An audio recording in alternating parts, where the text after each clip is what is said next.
Well guys, the reviews for She-Hulk are officially hitting across the board. Some might be a little bit more spoilery than others, so in this we're only going to talk about what they're saying in regards to the first episode without many spoilers. So one of the things that stuck out to me when looking at the reviews and just kind of looking at the general consensus of the first episode is that a lot of people are saying that it's the unexpected one. And again, if you just look at what they're saying about it, again, I'm trying to keep spoilers very, tiny here. Don't want to get into it because I know some people are going to be super sensitive to it. It definitely seems to put its best foot forward. Now, whether you're going to enjoy the first episode or not, that's a different point of discussion here, which brings me then to the general reviews.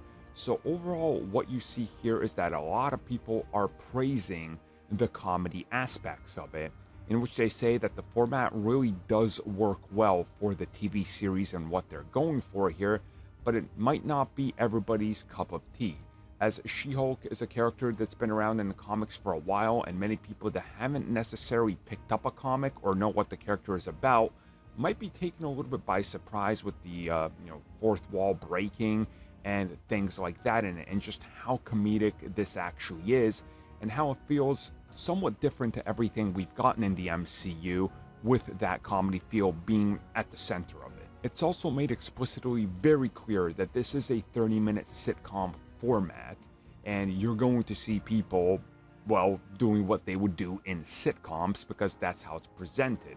Now again, at the center of this, you have a tall, giant green monster, aka She-Hulk and Hulk, so yeah, things are going to be a little bit different here. There's plenty of little quips, nods, and jokes to the bigger Marvel universe, and there's of course the world building aspect of it that all comes together. But again, it's presented differently, which then brings us to, I guess, CG, which CG is a point of contention here.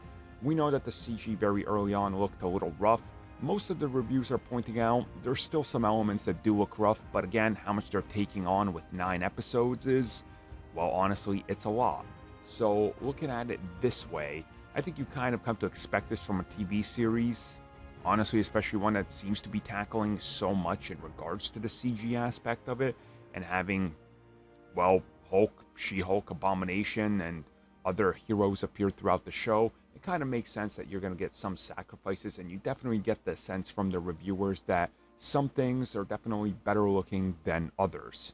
Overall, most of the reviews seem to be on the positive side, 7s and 8s, so that's pretty good, I would say.